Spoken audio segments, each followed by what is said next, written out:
Dentro de la serie que hemos dedicado a estudiar la estructura geométrica del universo, hoy nos toca hablar sobre la cuarta dimensión, seguramente la que más nos interesa conocer en nuestro actual momento evolutivo.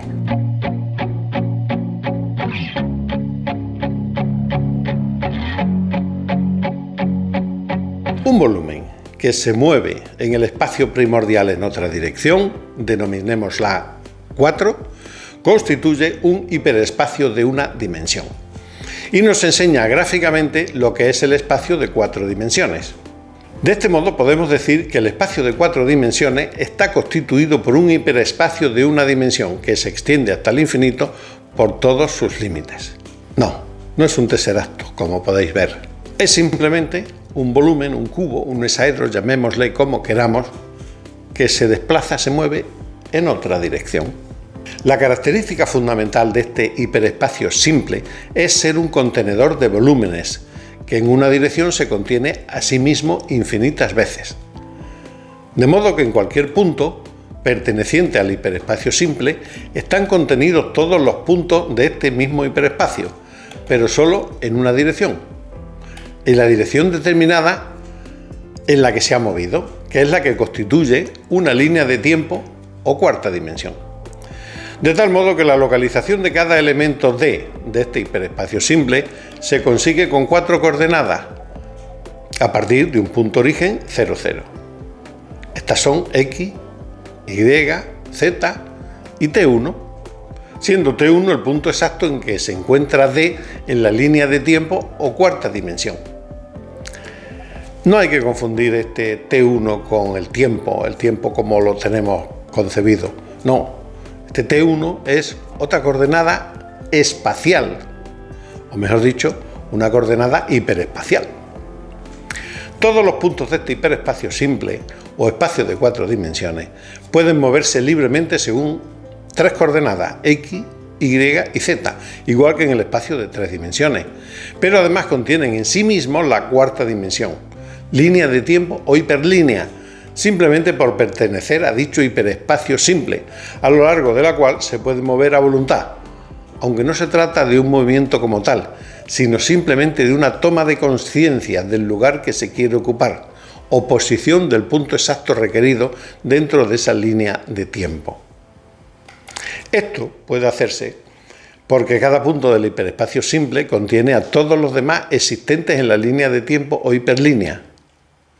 El observador D, situado en este hiperespacio simple, puede moverse hacia adelante, hacia atrás, izquierda, derecha, arriba, abajo, y también en la dirección 4, es decir, antes y después en T1, entendiendo que este antes y después no se refiere a una línea de tiempo histórica, por lo que no constituyen adverbios de tiempo, sino de lugar, pero contenidos en el mismo punto espacial tal y como nosotros lo entendemos.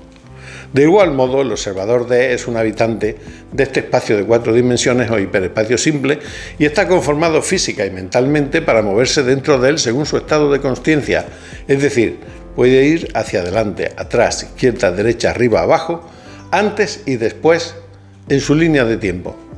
Pero no es consciente de su posibilidad de ir en otra dirección, pues no la conoce, sencillamente porque esa dirección no existe dentro de su mundo, no la conoce y solo intuye y se imagina que pueda existir en otras dimensiones de la naturaleza.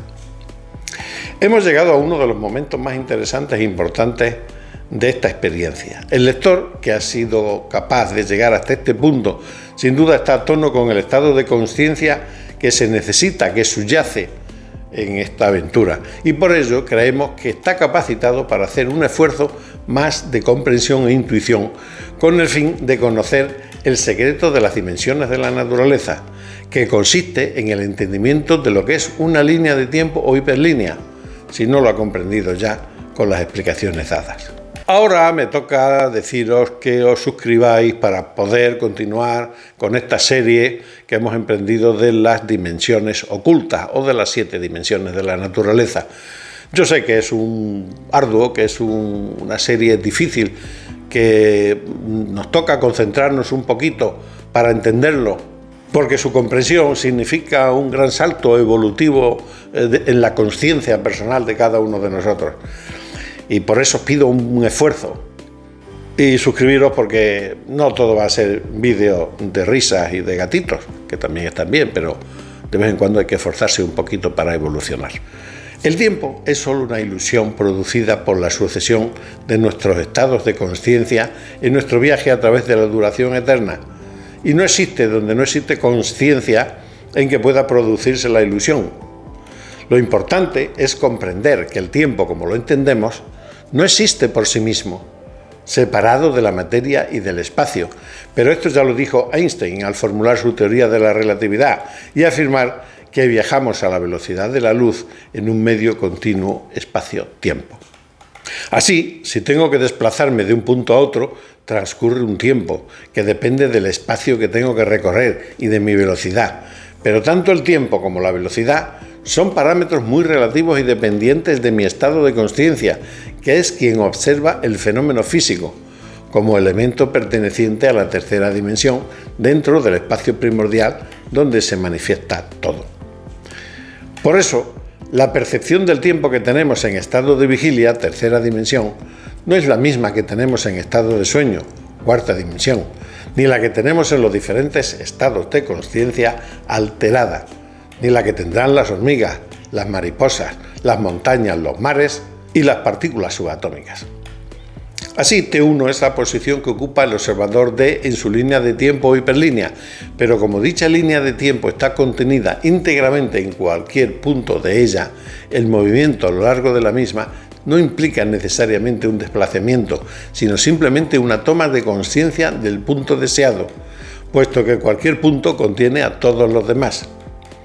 He aquí la cuestión principal que diferencia radicalmente la cuarta dimensión de la tercera y lo que constituye una nueva forma de concebir el espacio-tiempo, que está indefectiblemente unido al observador, o mejor aún, a la consciencia del observador.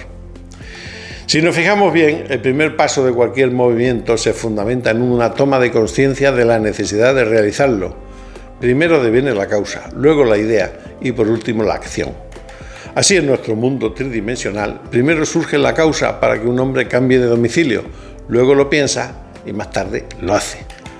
En el hiperespacio simple existe el movimiento tal como lo conocemos en la tercera dimensión, pero también nos movemos en el espacio de modo análogo a como pensamos o soñamos, debido precisamente a las propiedades geométricas emanadas del concepto de hiperespacio, surgiendo así un tipo de geometría que podríamos denominar geometría superior o de las esferas, análoga a la que conocemos como no podría ser de otra forma. El observador D, habitante del hiperespacio simple, se puede desplazar de un punto a otro dentro del espacio primordial, pero al mismo tiempo puede avanzar y retroceder en su línea de tiempo o hiperlínea con la sola fuerza de su voluntad. Así, las leyes que rigen esta dimensión serán diferentes a las que conocemos en nuestro mundo. Por analogía, la materia corporal del elemento D será mucho menos densa que la nuestra y capaz de ser transportada con la fuerza del pensamiento a través de esa cuarta dimensión. El observador D poseerá el don de clarividencia y clariaudiencia, ya que podrá prever el resultado de sus acciones en una determinada dirección. Pero no en todas, porque dominará la transportación volitiva, lo que hará que en los individuos más evolucionados de su especie el conocimiento y la comprensión de los misterios de la existencia evolucione rápidamente y, consiguientemente, su nivel y estado de consciencia se eleven considerablemente. Bien, entremos ahora en el análisis de algunos conceptos expresados sin los cuales no podemos entender correctamente lo que estamos hablando. ¿Vivimos en el espacio de 3 dimensiones o en un hiperespacio que aún no entendemos? ¿Cuál es el lugar adecuado para la existencia del ángel y de los extraterrestres?